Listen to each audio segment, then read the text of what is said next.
ఇవాళ Shrimad Bhagavatam class. So first will start off with remembering Krishna with that ద్వాదశాక్షరి మంత్రము. ఓం నమో భగవతే వాసుదేవాయ. ఓం నమో భగవతే వాసుదేవాయ. ఓం నమో భగవతే వాసుదేవాయ. ఓం నమో భగవతే వాసుదేవాయ. నారాయణ నమస్కృత్వం నరం చైవ నరోత్తమం దేవీం సరస్వతిం వ్యాసం తతో జయముదీరయేత్. నష్టప్రాయేషు అభద్రేషు నిత్యం భాగవత సేవయా. భాగవతే ఉత్తమే శ్లోకే భక్తిర్భవతి నైష్టికీ. ఓం జన్మాద్యస్య యతోన్వినిమయాదితరతస్య అర్థేష్వభిఘ్నస్వరాట్ తేనే బ్రహ్మహృదాయాదికవయే ముహ్యంత్యం సూరయः. తేజో వారిమృధాం యథా వినిమయో యత్ర త్రిసర్గో మృషాం ధామ్నా స్వేన సదా నిరస్తకుహకం సత్యం పరం ధీమహి. ధర్మప్రోజితకైతవోత్ర పరమో నిర్మత్సరాణాం సతాం వేద్యం వాస్తవమత్ర వస్తు శివదం తాపత్రయోన్మూలనం. శ్రీమద్భాగవతే మహామునికృతే కిం వా పరైరీశ్వర సద్యో హృద్యవరుద్రే తత్కృతిభిः సుష్ఠుభిస్తత్క్షణాత్. నిగమకల్పతరోర్గలితం ఫలం సుఖముఖాదిద్రవ అమృత సంయుతం పిబత భాగవతం రసమాలయం ముహురహో రసికా భువి భావుకాః. యం ప్రవ్రజन्तమనుపేతమపేతకృత్యం ద్వైపాయనో విరహకాతర ఆజుహావహः. పుత్రేతి తన్మయతయా తర్వోతి నేదుస్తం తం సర్వభూతహృదయం మునిమానతోస్మి. హరే కృష్ణ కృష్ణ కృష్ణ హరే హరే హరే రామ రామ రామ హరే హరే. ఓం అజ్ఞానం తిమిరాంధస్య జ్ఞానాంజనశలాకయా చక్షుర్వున్మిలితం येन తస్మై శ్రీగురవే నమః. శ్రీచైతన్యమనోభీష్టం స్థాపితం येन భూతలే స్వయం రూపకదా మह्यं దదాతి స్వపదాంతికం. వందేహం శ్రీగురో శ్రీయుతపదకమలం శ్రీగురూన్ వైష్ణవాంచ చ. శ్రీరూపం సాగ్రజాతం సహగణ రఘునాథాన్వితం తం సజీవం సాద్వైతం సావధూతం పరిజనసహితం కృష్ణచైతన్యదేవం శ్రీరాధాకృష్ణపాదాన్ సహగణ లలితా శ్రీ విశాఖాన్వితాంశ. నమో ఓం విష్ణుపాదాయ కృష్ణప్రేష్ఠాయ భూతలే శ్రీమతే భక్తివేదాంత స్వామి నీతి నామినే. నమస్తే సరస్వతి దేవి గౌరవాణి ప్రచారిణి నిర్విశేష శూన్యవాది పాశ్చాత్యదేశతారిణే. వాంఛాకల్పతరుభ్యశ్చ కృపా సింధుభ్య ఏవ చ. పతితానాం పావనేభ్యో వైష్ణవేభ్యో నమో నమః. నమో మహావదాన్యాయ కృష్ణప్రేమప్రదాయతే కృష్ణాయ కృష్ణచైతన్యనామ్నే గౌరత్విషే నమః. హే కృష్ణ కరుణా సింధో దీనబంధో జగత్పతే గోపేశ గోపికాకాంత రాధాకాంత నమోస్తుతే. తప్త కాంచన గౌరాంగి రాధే వృందావనేశ్వరి వృషభానుసుతే దేవి ప్రణమామి హరిప్రియే. నీలాంచల నివాసాయ నిత్యాయ పరమాత్మనే బలభద్ర సుభద్రాయ జగన్నాథాయ తే నమః. జై శ్రీ కృష్ణ చైతన్య ప్రభు నిత్యానంద శ్రీ అద్వైత గదాధర్ శ్రీ వాసాది గౌర భక్తవృంద్. హరే కృష్ణ కృష్ణ కృష్ణ హరే హరే హరే రామ రామ రామ హరే హరే. హరే కృష్ణ కృష్ణ కృష్ణ హరే హరే హరే రామ రామ రామ హరే హరే. హరే కృష్ణ కృష్ణ కృష్ణ హరే హరే హరే రామ రామ రామ హరే హరే. ఏకం శాస్త్రం దేవకీ పుత్రగీతం ఏకో దేవో దేవకీ పుత్ర ఏవ చ. ఏకో మంత్రస్య తస్య నామాని యాని కర్మస్యేకం తస్య దేవస్య సేవ. హరే కృష్ణ కృష్ణ కృష్ణ హరే హరే హరే రామ రామ రామ హరే హరే. హరే కృష్ణ మాతాజీ. Thank you. Hare Krishna. Thank you Annu మాతాజీ for sharing Srimad Bhagavatam PDF. మళ్ళీ అది మేము మీకే పెట్టాను. థ్యాంక్స్ చెప్పాలి ప్రభుజీ, మీరు మాకు థ్యాంక్స్ చెప్పొద్దు ప్రభుజీ. లేదు మాతాజీ, అది మీరు 2 సార్లు ఇంతకుముందు పంపించారు, 2 సార్లు 3 సార్లు పంపించారు. నేను సేవ్ చేసుకున్నాను కానీ అది ఎక్కడో దొరకట్లేదు. సో ప్లస్ ఈ కంప్యూటర్ అప్పుడప్పుడు రీస్టార్ట్ అయినప్పుడు అది మొత్తం ఆ ట్యాబ్స్ అన్నీ కూడా వెళ్ళిపోతున్నాయి. అందుకే మళ్ళీ ఇది మట్టుకు ఈసారి తప్పకుండా సేవ్ చేసుకుంటాను నేను. అయ్యో పర్వాలేదు ప్రభుజీ, మీరు ఎన్ని టైమ్స్ అడిగినా నేను షేర్ చేస్తూనే ఉంటాను ప్రభుజీ. Thank you Mataji. ఇది ఈమెయిల్కి పంపించుకుంటాను. ఈమెయిల్లో అయితే అక్కడ పోదు, అక్కడే ఉంటుంది. సో అక్కడి నుంచి చూద్దాం. ఎనీవే థ్యాంక్ యూ ఫర్ ఇది. మనకి ఇన్ని పేజీలు మీరు ఫోటో కాపీ తీసి కరెక్ట్గా పంపించారంటే మీ సేవ అమోఘం నిజంగా. Very very grateful to you for sharing this Bhagavatam. అందరికీ కూడా అందిస్తున్నారు మీరు. ఓకే మాతాజీ. సో మనం లాస్ట్ వీక్ వరకు ఏం చెప్పుకున్నాము అంటే దక్ష ప్రజాపతి యొక్క సంతానము, తర్వాత కశ్యప ప్రజాపతి యొక్క సంతానం గురించి డిస్కస్ చేశాం. అసలు సృష్టి ఎలాగా జరిగింది, భగవంతుడి సంకల్పంతో తన ఎక్స్పాన్షన్ బ్రహ్మ విష్ణు మహేశ్వరుల్ని భగవంతుడు సృష్టించాడు. తర్వాత బ్రహ్మదేవునికి ఇచ్చినటువంటి ఆజ్ఞానుసారము బ్రహ్మదేవుడు ఆ సృష్టి కార్యాన్ని ప్రారంభించాడు. అది కూడా భగవంతుని వేడుకొని, నీవు నాలో ఉండి నాతో ఈ కార్యక్రమాన్ని చేయించాలి. ఎందుకంటే నేను అసమర్థుడను. నీ శక్తి సామర్థ్యాల మీదనే నేను ఆధారపడి ఉన్నాను. కాబట్టి నాకు ఎప్పుడు ఈ సృష్టి కార్యం చేసేటప్పుడు ఇది గుర్తు ఉండని. అన్నీ నువ్వే చేయిస్తున్నావు, నేను కాదు. నాహం కర్త, హరికర్త అనేటువంటి భావన ఎప్పుడు నా మనసులో ఉండనని చెప్పేసి అతను సృష్టి కార్యాలన్నీ చేస్తున్నాడు. అలాగే శతరూపాదేవి స్వయంభువమను శతరూపాదేవి అతని కుడి ఎడమ భుజాల నుంచి జన్మించారు. వాళ్ళ పుత్రులు, మానసపుత్రుడు, నారదుడు, సనక సనందనులు వీళ్ళందరి గురించి డిస్కస్ చేశాము. దక్ష ప్రజాపతి అతనికి కలిగినటువంటి 60 మంది కుమార్తెలు, 10,000 మంది హర్యశ్వులు, శబలాశ్వులు 1000 మంది, ఇవన్నీ కూడా డిస్కస్ చేశాము.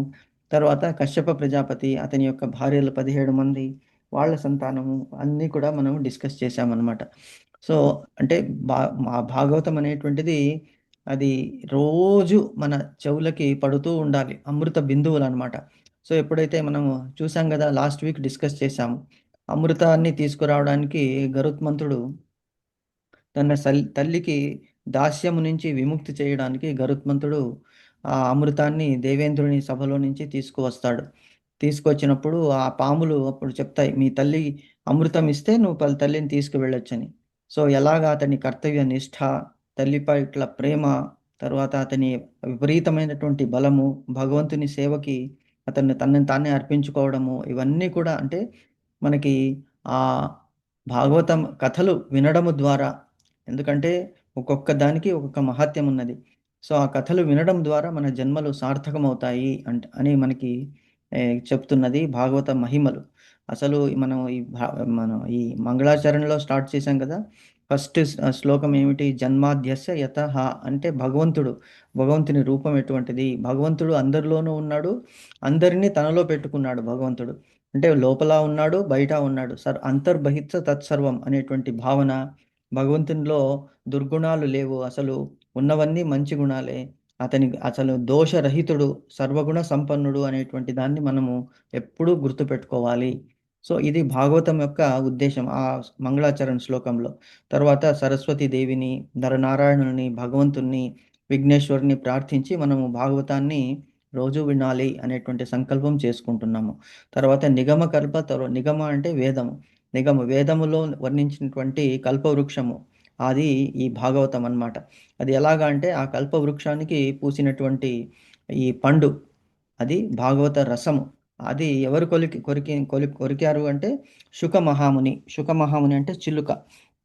శుకము అంటే చిలుక. శుకము లాంటి తల కలిగినటువంటి వాడు శుక మహాముని. ఆయన సాక్షాత్తు పరమశివుని అంశ అన్నమాట. సో ఆ పరమశివుడు భగవంతుని కోరుకుంటాడు. నీకు ప్రద్యుమ్నుడు, అనిరుద్ధుడు వీళ్ళందరూ కూడా కుమారులుగా ఉన్నారు కదా! మరి నేను కూడా నీకు కుమారునిగా అవతరించాలంటే వ్యాస భగవానుడు తనని కుమారునిగా స్వీకరించాడనమాట. శుక మహర్షి రూపంలో. సో అది ఆ మూడవ శ్లోకానికి అదే అర్థం. నిగమకల్ప తరోర్గలితం ఫలం శుకమోకాది ద్రవ అమృత సంయుతం. అమృతం లాగా ఉంటుందన్నమాట. ఈ భాగవతాన్ని ఎవరైతే పఠిస్తారో అమృతం కంటే గొప్పది ఈ భాగవతం. ఎందుకంటే అమృతము తీసుకుంటే కొంతకాలం వరకు మనకి ఆ చిరంజీవులుగా ఉండవచ్చు. కానీ ఈ భాగవతాన్ని వింటే ఎల్లప్పుడూ భగవంతుని లోకంలో మనల్ని మనము నియమించుకోవడానికి పాత్రులం అవుతామన్నమాట. కాబట్టి నిగమకల్ప తరోర్గలితం ఫలం శుకముఖాది ద్రవ అమృత సంయుతం పిబత భాగవతం. ఈ రసము అంటే ఈ భాగవత రసాల్లో మామిడి పండు ఎలాగైతే తీపిగా ఉంటుందో అందులో టెంక లేదు, గింజలు లేవు, పీచు లేదు. కేవలము రసము. ఆ రసాన్ని ఆస్వాదించండి అని శుకమహాముని పరీక్షిత్ మహారాజుకి వినిపించడం ద్వారా దాన్ని సూత మహాముని శౌనకాది ఋషులకు చెప్పడం ద్వారా ఈ భాగవతము గురు పరంపర ద్వారా మనకి లభించిందనమాట. అంతటి అత్యున్నతమైనటువంటి గ్రంథము. కాబట్టి దాన్ని గురించి మనము తెలుసుకుంటున్నాము. ఆ భాగవతాన్ని వినడము మనకి ఎన్నో పూర్వజన్మల సుకృతం అన్నమాట.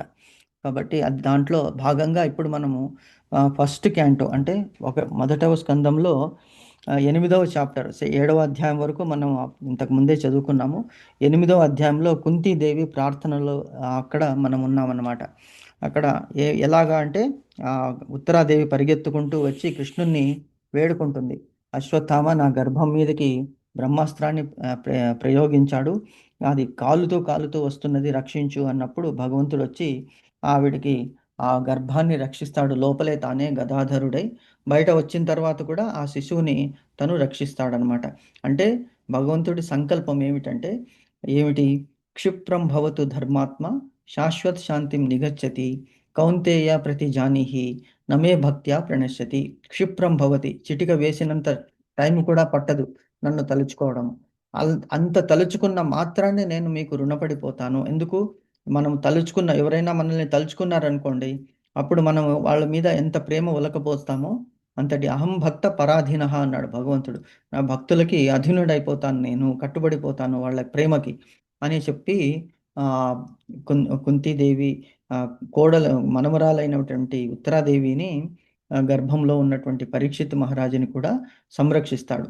ఆ ప్రార్థనలు కుంతీదేవికి భగవంతుని మీద విపరీతమైనటువంటి ప్రేమ ఉప్పొంగి భగవంతునికి స్తోత్రం చేస్తున్నదనమాట. సో ఆ స్తోత్రాల అనుసారంగా ఇప్పుడు మనం 21st చదివాము. కృష్ణాయ వాసుదేవాయ దేవకి నందనాయ చ నందగోప కుమారాయ గోవిందాయ నమో నమః అనేటువంటిది రోజు మనం చదువుకోవాలని చెప్పుకున్నాం ఇంతకుముందు. కృష్ణుడు వాసుదేవుని కుమారుడు, దేవకి నందనుడు.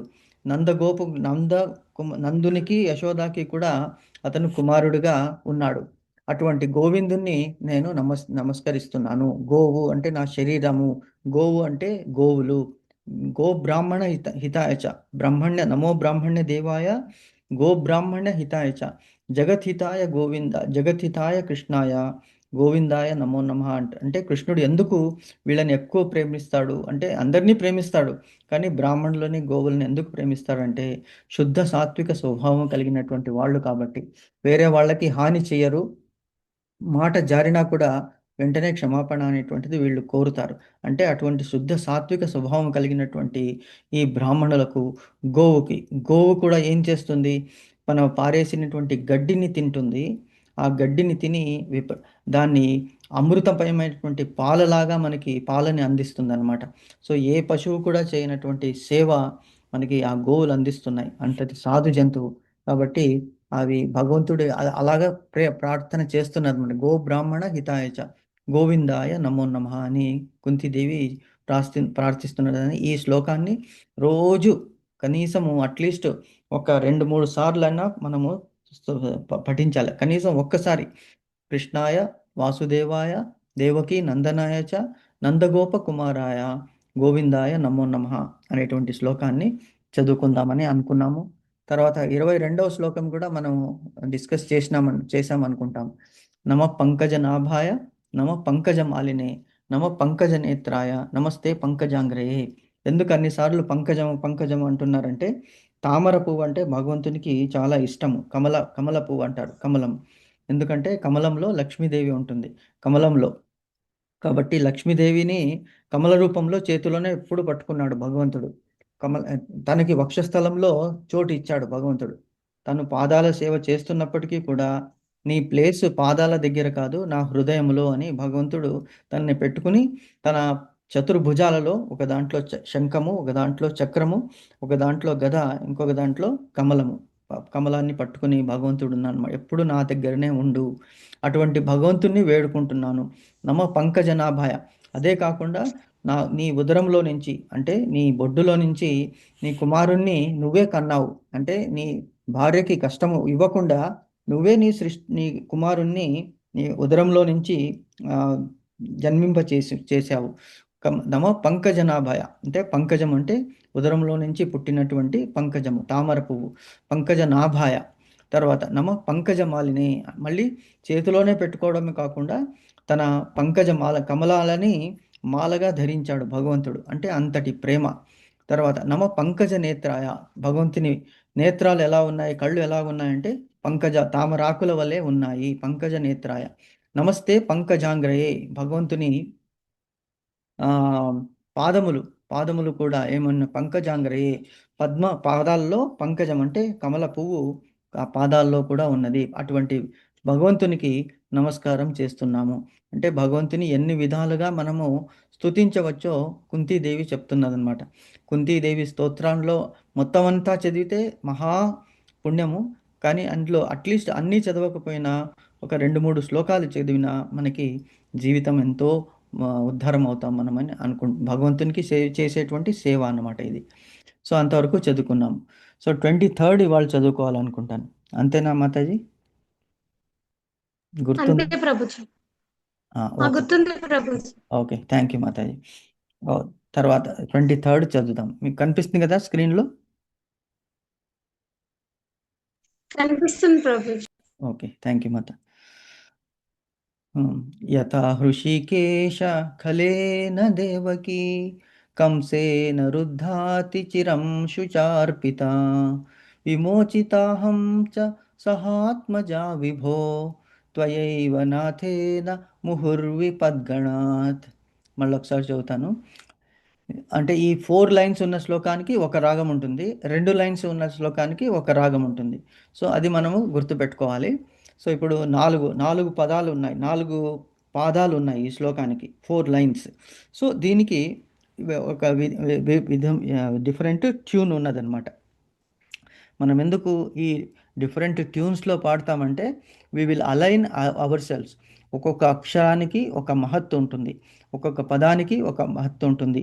అది పలికే విధానం, అది పాడే విధానం వలన భక్తి మనకి బాగా జాగృతం అవుతుంది అని చెప్తారనమాట. కాబట్టి మనం అలా ప్రాక్టీస్ చేద్దాం. యథా హృషికేశ ఖలేన దేవకీ కంసేన రుద్ధాతి చిరం శుచార్పితా విమోచితాహం చ సహాత్మజా విభో త్వయైవ నాథేన ముహుర్విపద్గణాత్. ఓకే. ఓకే. ఒకసారి మీనింగ్స్ చదువుతారా మాతాజీ? హరే కృష్ణ ప్రభుజీ చదువుతాం. హరే కృష్ణ మాతాజీ. మా చిన్ని కృష్ణుడు వచ్చాడు, వాడి మాటలు మీకు వినిపిస్తాయి ఇప్పుడు. తలుపు వేయలేదు. యథా అదే విధముగా హృషికేశ ఇంద్రియాధీశ ఫలేన అసూయాగ్రస్తుడైన దేవకి కంసేన కంసునిచే వృద్ధ బంధింపబడి అతిచిరం బహుకాలము శుచ అర్పిత కష్టములకు గురికాబడి విమోచిత విముక్తురాలయ్యను. అహం చ నేను కూడా సహ ఆత్మజా పుత్రులను కూడి విభో ప్రభో త్వయా ఏవ నీ కారణముననే నాథేన రక్షకుని రూపమున ముహు సర్వవేళ విపద్ఘనాత్ విపత్తుల నుండి. ఓ ఋషికేశ, దేవదేవ క్రూరుడైన కంసునిచే చిరకాలము బంధింపబడి కష్టములకు గురి చేయబడిన నీ తల్లి దేవకీదేవిని నీవు విముక్తురాలిని చేసితివి. అదే విధముగా నన్ను నా తనయులను పలు విపత్తుల నుండి రక్షించితివి. హరే కృష్ణ ప్రభుజీ. హరే కృష్ణ మాతాజీ. Thank you Mataji. ఓకే. భగవంతుడు అంటున్నాడు, మన కుంతీదేవి అంటున్నది యథా హృషికేశ. హృషికేశ అంటే మీనింగ్ ఏమిటి మాతాజీ? మనం ఇంతకుముందు చెప్పుకున్నాం కదా, హృషికేశుడు అంటే ఎవరు? ఇంద్రియాలకి అధిపతి ప్రభుజీ. Very good, excellent. గుడాకేశ అంటే? అది కూడా అనుకో. గుడాకేశుడు అంటే నిద్రని జయించినటువంటి వాడు అర్జునుడు. కృష్ణునికి హృషికేశుడు అంటారు, అర్జునునికి గుడాకేశ. గుడకము అంటే నిద్ర, గుడాక ఈశ అంటే ప్రభు, జయించినటువంటి వాడు, కంట్రోలర్. సో హృషికేశ అంటున్నాడు, అంటే ఇంద్రియాలని జయించినటువంటి వాడు నువ్వు. అంటే ఏమని చెప్తున్నది కుంతీదేవి? ఓ హృషికేశ, దేవతలకి దేవతలైనటువంటి వాడు, అంటే supreme personality of Godhead. ఓ హృషికేశ, దేవాదిదేవ, క్రూరుడైనటువంటి కంసునిచే చిరకాలము బంధింపబడి కష్టములకు గురి చేయబడిన నీ తల్లి దేవకీదేవిని నీవు విముక్తురాలను చేసితివి. అదే విధముగా నన్ను నా తనయులను పలు విపత్తుల నుండి రక్షించితివి. ఫస్ట్ షీఈస్ ప్రైజింగ్, కుంతీదేవి కృష్ణుని పొగడుతూ ఉన్నది. పొగడి ఏం చేస్తున్నది? అందరికీ ప్రియమైనటువంటి, అంటే అందరికీ అతి ప్రియమైనటువంటి వాళ్ళు ఎవరంటే తల్లి.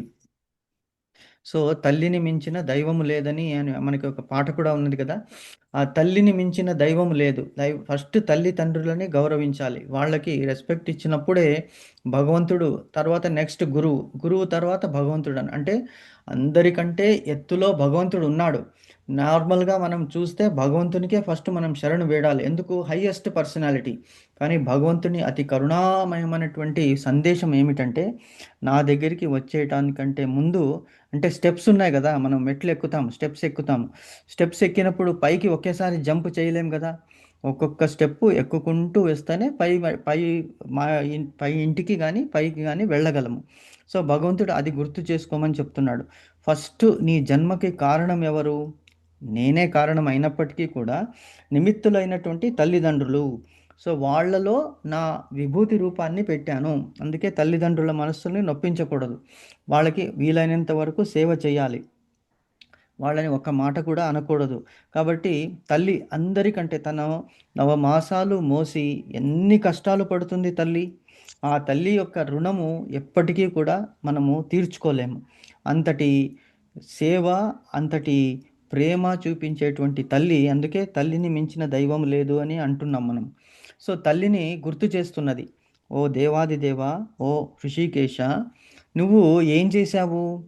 నీ తల్లిని బంధించినటువంటి కంసుడు ఎందుకు అంటే, అతడు కంసుడు తన తల్లి, తన చెల్లి అయినటువంటి దేవకీదేవి అంటే ప్రాణము కంసునికి అసలు. అందుకే అంత ఒక్క నిమిషము కూడా వదిలి ఉండలేడు. మరి అటువంటి ప్రేమను చూపించినటువంటి కంసుడు ఏం చేశాడు అంటే, ఆకాశవాణి వినిపించింది. ఓ కంసుడా, నువ్వు ప్రేమతో నీ చెల్లి దేవకీదేవిని, వసుదేవుణ్ణి నువ్వే రథసారథిగా ఉండి తీసుకెళ్తున్నావు వాళ్ళని దిగబెట్టడానికి. కానీ నీకు అసలు మూర్ఖుడవి, నీకు తెలీదు. ఈ నీ చెల్లి యొక్క అష్టమ గర్భములో జన్మించేటువంటి పుత్రుడు నీ మృత్యు అవుతాడు అని చెప్పి, సంతానం 8వ సంతానము నీకు ఏమిటి మృత్యు అవుతాడు అని చెప్పి నువ్వు విని వెంటనే ఆ కత్తి తీసుకుని తనని చంపడానికి వెళ్తాడనమాట. తర్వాత వసుదేవుడు వేడుకుంటాడు, నా పుత్రుల, నా సంతానం మొత్తం నీకు ఇచ్చేస్తాను, నీ చెల్లిని చంపకు, వదిలిపెట్టమని చెప్పేస్తే సరే అని బంధించేస్తాడనమాట కారాగృహంలో. అంతటి ప్రేమ ఒక్కసారిగా ద్వేషంగా మారిపోతుంది. సో ఎంత ఆ కారాగృహంలో ఎంతటి కష్టాలు అనుభవించారో అవన్నీ కూడా గుర్తు చేసుకుని కుంతీదేవి కృష్ణునికి అంటుంది ఏమంటే, నువ్వు ఆ తల్లి దేవకీ దేవిని విముక్తురాలను చేశావు కంసుని సంహరించి. అసలు కృష్ణ జన్మమే కంసవధార్థాయ. కృష్ణుడి జన్మం ఏమిటి? కంసవధార్థాయ వినాశానం కౌరవాయచ రక్షాణం పాండవాయచ అంటాడనమాట. ధర్మని సంస్థాపన చేయడానికి కృష్ణుడు అవతారం అన్నమాట. సో అటువంటి క్రూరుడైనటువంటి కంసుని చంపి నీ తల్లిని, నీ తండ్రిని విముక్తులను చేసేది నువ్వు. అదే విధముగా అంటే ఎలాగైతే వాళ్ళ మీద ఎంతటి ప్రేమ ఉన్నదో, నేను మేనత్తని అంటే వసుదేవుని చెల్లి అయినటువంటి నేను, తర్వాత నా కుమారులు అయినటువంటి పాండవులని కూడా అదే విధంగా రక్షించావయ్యా కృష్ణ. నీ ఆ ఉపకారాన్ని ఎప్పుడు నేను మరవను అని చెప్తానమాట. నన్ను, నా తనయులను పలు విపత్తుల నుండి రక్షించితివి. ఏమిటి ఆ విపత్తులు? ఏమి రక్షించావు అనేటువంటిది మనకి ఇక్కడ భాష్యంలో తెలుస్తుందన్నమాట. సో చదువుతాం, భాష్యాలు చదవండి మాతాజీ.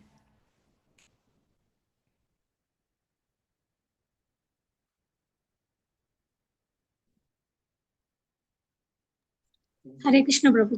హరే కృష్ణ. శ్రీకృష్ణుని తల్లి మరియు కంసుని సోదరి అయిన దేవకీదేవి తన భర్త అయిన వసుదేవునితో సహా కంసునిచే కారాగృహమును బంధింపబడెను. దేవకీదేవి యొక్క 8వ సంతానము శ్రీకృష్ణుడు తనను సంహరించునని ఆ క్రూరుడైన కంసుడు భీతి చెందుటయే అందులకు కారణము. తత్కారణమున కంసుడు శ్రీకృష్ణునకు ముందుగా జన్మించిన దేవకి పుత్రులందరినీ సంహరించెను. కానీ శ్రీకృష్ణుడు నందమహారాజు గృహమునికి చేర్చబడిన కారణముగా కంసుని హత్యా ప్రయత్నము నుండి బయటపడెను. అదే విధముగా కుంతీదేవి కూడా తన పుత్రుడితో సహా పలు విపత్తుల నుండి రక్షింపబడెను. కానీ కుంతీదేవి విషయమున శ్రీకృష్ణుడు అది అనుగ్రహమున చూపియున్నాడు. దేవకీదేవి యొక్క ఇతరి సంతానము రక్షింపని ఆ దేవదేవుడు కుంతీదేవి సంతానమునంతటినీ రక్షించెను. దేవకీదేవి భర్త అయిన వసుదేవుడు ఇంకనూ జీవించి ఉండగా కుంతీదేవి వైధవ్యంను పొంది కృష్ణుని తప్ప అన్యులెవరిని సహాయముగా కలిగి ఉండకపోవడమే అందులకు కారణము. సారాంశమేమనగా ఘోరమైన కృష్ణ కష్టములందున భక్తునిపై శ్రీకృష్ణ భగవానుడు విశేష కరుణను కురిపించుచుండును. నిస్సహాయ స్థితిలో భక్తుడు తన ఎడ మరింత అనురక్తుగాను కనుక అతడు తన శుద్ధ భక్తులను కొన్ని మార్లు అట్టి కష్టములకు గురి చేయుచుండును. భగవానుని ఎడ ఆకర్షణము ఎంత అధికముగా అభివృద్ధి నందునో అంత అధికముగా భక్తునికి జయము సిద్ధింపగలను. హరే కృష్ణ. హరే కృష్ణ మాతాజీ. థ్యాంక్ యూ మాతాజీ. సో ఇందులో సారాంశం మనకి ఏమిటి తెలుసుకుంటామంటే లాస్ట్లో మనకి చెప్తున్నది చూడండి, లాస్ట్ లైన్, భగవానుని ఎడ ఆకర్షణము ఎంత అధికముగా అభివృద్ధి నొందునో అంత అధికముగా భక్తునికి జయము సిద్ధించగలదు. ఇక్కడ జయము అంటే నాట్ జస్ట్ సక్సెస్, జయము అంటే అల్టిమేట్ గోల్, అదే గోలోకధామము సిద్ధింపగలదు అని చెప్తున్నాడు అనమాట. భగవంతుని ఎడ ఎంత ఆకర్షణ ఉన్నది, ఎంత అట్రాక్షన్ ఉన్నదో అదే విధంగా భగవంతుని యొక్క నువ్వు ఒక్క స్టెప్ వేస్తే చాలు భగవంతుడు 10 స్టెప్పులు నీ దగ్గరికి వచ్చేస్తాడు. జస్ట్ నా వైపు చూడు అంతే అని అంటున్నాడు భగవంతుడు. కాబట్టి భగవంతుని ఎడ మనకి ఆకర్షణ అంటే భక్తి, భగవంతుని మీద ఎంతటి ప్రేమ మనకి ఉన్నదో, not just worshipping but worshipping with our heart and soul. భగవంతునికి మొత్తం మనల్ని మనం అర్పితం చేసుకోవాలి. నువ్వు తప్ప వేరే నాకు గతి లేదు, అన్యథా శరణం నాస్తి, త్వమేవ శరణం మమ, తస్మాత్ కారుణ్య భావేన రక్ష రక్షో జనార్దన అనేటువంటి శ్లోకం ఉన్నది. సో అదే దాన్నే అనుసరించింది కుంతీదేవి. ఏమని చెప్తున్నది ఇక్కడ కుంతీదేవి ఏమంటున్నది అంటే, మనం ఇంతకుముందు డిస్కస్ చేసినప్పుడు తన తల్లి అయినటువంటి దేవకీదేవిని, వసుదేవుని కంసుడు కారాగృహంలో బంధించాడు. ఎందుకు? ఆవిడ అష్టమ సంతానం వల్ల తనకి మృత్యు అని తెలిసి భయపడిపోయి వాళ్ళని ఆ కారాగృహంలో బంధించేశాడు కంసుడు. అప్పుడు ఏం చేశాడు శ్రీకృష్ణుడు? వాళ్ళని కారాగృహం నుంచి తను జన్మ ఎత్తంగానే అంటే అవతారము తీసుకోగానే శ్రీకృష్ణుడు అక్కడి నుంచి మధురాపట్టణం నుంచి గోకులానికి వెళ్ళిపోయాడు. గోకులంలో నందుడు యశోదేవికి కుమారుడిగా అతడు అక్కడ ఉన్నాడన్నమాట. సో అది చెప్తున్నది అంటే అతడు ఇంకా అక్కడ ఎంతో మందిని సంహరించాలి అంటే మరి శ్రీకృష్ణుడు ఆ కారాగృహం నుంచి కంసుడికి భయపడి వెళ్ళిపోయాడు అని ఎప్పుడు కూడా మనం భావించకూడదు. అతడు భగవంతుడు ఎవరు అంటే భయకృద్ భయనాశన, అతడే భయాన్ని సృష్టిస్తాడు, ఆ భయాన్ని అతడే నివారిస్తాడు. అటువంటి వాడు భగవంతుడు, అతనికి భయం లేదు. అందుకే అంటాం కదా, ఉగ్రం వీరం మహావిష్ణుం జ్వలంతం సర్వతోముఖం నరసింహం భీషణం భద్రం మృత్యుర్ నమామ్యహం. అంటే మృత్యువుకి కూడా అతడు మృత్యువు అంటే ఎవరు? మృత్యు అంటే ఎవరు? శివుడు. పరమేశ్వరునికి ఆ పోర్ట్ఫోలియో ఇచ్చాడు భగవంతుడు. పరమేశ్వరుడిలో కూడా తనే ఉంటూ అతనికి ఆ శక్తిని ఇచ్చాడు. అటువంటి పరమేశ్వరుని కూడా తనలో లయ చేసుకునేటువంటి వాడు మహావిష్ణువు శ్రీకృష్ణుడు. కాబట్టి అతనికి భయం అనేటువంటిది లేదు. లోకానికి తన లీలలను చూపించడానికి అక్కడ గోకులానికి అక్కడ మార్చబడ్డాడు శ్రీకృష్ణుడు మధురాపట్టణం నుంచి. సో తర్వాత శ్రీకృష్ణునకు ముందుగా జన్మించిన దేవకి పుత్రులందరినీ కూడా కంసుడు సంహరించాడు. ఎందుకంటే వాళ్ళకి అంతకు ముందు జన్మలో ఉన్నటువంటి శాప ఫలితం అన్నమాట అది. తర్వాత కానీ శ్రీకృష్ణుడు నందమహారాజు గృహమునకు చేర్చబడిన కారణంగా కంసుని హత్యా ప్రయత్నం నుండి బయటపడెను. ఇది అంటే సామాన్య మానవులకి తెలియడానికి ఇక్కడ చెప్తున్నారు. కానీ యాజ్ ఇట్ ఈస్ భగవంతుడు లీలలో వర్ణించడానికి అక్కడికి షిఫ్ట్ అయ్యాడనమాట, మధురాపట్టణం నుంచి గోకులానికి. తర్వాత అదేవిధంగా కుంతీదేవి కూడా తన పుత్రులతో సహా పలు విపత్తుల నుండి రక్షింపబడెను. ఏమి విపత్తులు? ఫస్ట్ భీమసేనునికి అంటే భీమసేనుని బలాన్ని, భీమసేనుని యొక్క ఆ కౌరవుల పట్ల భీమసేనుడు ఎందుకు అలాగా వాళ్ళని భయపెట్టాడు అంటే మాటికి కౌరవులందరూ కూడా వీళ్ళని ప్రతి స్టెప్లోనూ అవమానానికి గురి చేశారు. అది తట్టుకోలేకపోయాడు భీమసేనుడు. మిగతా వాళ్ళందరికీ కూడా సహనశక్తి ఎక్కువ ఉన్నది, కానీ భీమసేనునికి సహనశక్తి ఉన్నప్పటికీ కూడా మనం అన్యాయం సహించరాదు అనేటువంటి ఆ ధర్మ బుద్ధితోనే వాళ్ళకి వాళ్ళ విధంగానే వాళ్ళ లాంగ్వేజ్లోనే వాళ్ళకి చెప్పాడనమాట. వాళ్ళకి ఎలాగ అర్థమవుతుందో అలాగా. అంటే మా జోలికి వస్తే నేను ఊరుకోను, మా ఎవరి జోలికి కూడా రాకూడదని చూపించాడు. కాబట్టి భీమసేనుడి వల్లనే కదా వీళ్ళందరూ ఇంత నిశ్చింతగా ఉన్నారని చెప్పేసి ఫస్ట్ భీమసేనునికి ఒక పాయసం పాత్రలో విషాన్ని కలిపి దుర్యోధనుడు, శకుని, దుశ్శాసనుడు వీళ్ళందరూ కలిపి అతనికి ఆ విషాన్ని తినిపిస్తారనమాట చిన్న పిల్లవాడుగా ఉన్నప్పుడు. అంత కాకుండా ఏం చేస్తారు, చేతులు కాళ్ళు కట్టి పడవేసి ఒక నదిలో పడవేస్తారు అతన్ని. అప్పుడు ఏం చేస్తాడు, అతడు నదిలోకి వెళ్ళిపోయినా కూడా అక్కడ పాములు అతన్ని కరుస్తాయి, కాటు వేస్తాయి. అంటే ఆల్రెడీ ఒక విషం ఉన్నది, ఆ విషానికి ఇంకొక విషము తగిలినప్పుడు ఆ విషం ఏమైపోతుంది, విరుగుడైపోతుంది.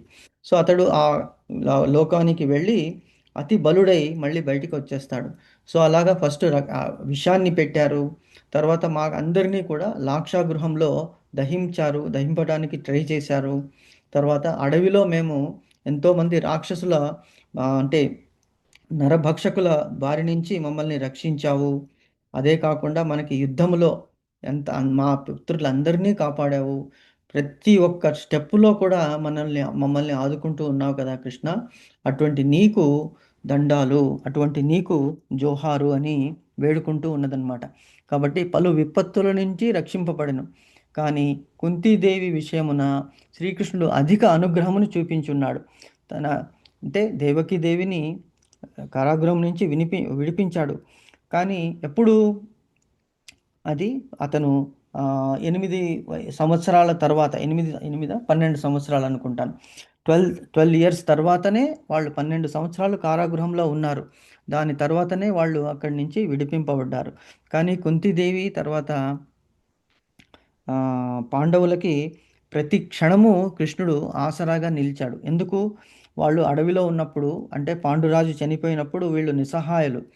తర్వాత వీళ్ళందరినీ ఈ కష్టాలను అన్నిటినీ కూడా ప్రతి స్టెప్పులోనూ భగవంతుడు వాళ్ళకి హెల్ప్ చేశాడు అని చెప్తున్నది. ఎందుకంటే ఎవరైతే అధిక నిస్సహాయముగా ఉంటారో వాళ్ళని ఫస్ట్ భగవంతుడు కరుణిస్తాడు. న్యాచురల్ కదా. ఎవరికైతే ఇప్పుడు మన ఇంట్లో కూడా ఉన్నాము, మన ఇంట్లో ఒక పిల్లవాడు, అంటే అందరూ ఒకే విధంగా ఉండరు, కొంతమందికి కొంత వీక్నెసెస్ అనేది ఉంటుంది. సో తల్లి ఏం చేస్తుంది, ఎవరైతే వీక్గా ఉంటారో వానికి ఎక్కువ అటెన్షన్ ఇస్తుందన్నమాట.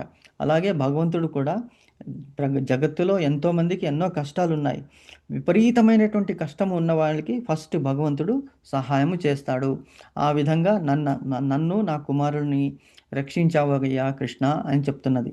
దేవకీదేవి భర్త అయిన వసుదేవుడు ఇంకనూ జీవించి ఉండగా కుంతీదేవి వైధవ్యమును పొంది కృష్ణుని తప్ప అన్యులెవరిని సహాయముగా కలిగి ఉండకపోవటమే అందుకు కారణం. అంటే కుంతీదేవి కావాలంటే తన బ్రదర్ దగ్గరికి వెళ్ళి ఉండవచ్చు, అంటే ఎవరి దగ్గరికి, వసుదేవునికి, అంటే పుట్టింటికి వెళ్ళిపోయి ఉండవచ్చు పుత్రులందరినీ తీసుకొని. కానీ అది తనకి మర్యాద కాదు. ఎందుకంటే నేను కష్టమో నష్టమో నేను కృష్ణున్నే వేడుకుంటే కృష్ణున్నే వేడుకుంటాను, పాడితే నా కృష్ణుని గుణాలే పాడుతాను అంటారన్నమాట. కాబట్టి అటువంటి అన్యథా శరణం నాస్తి, నువ్వు తప్ప నాకు దిక్కు లేదు అని కృష్ణుని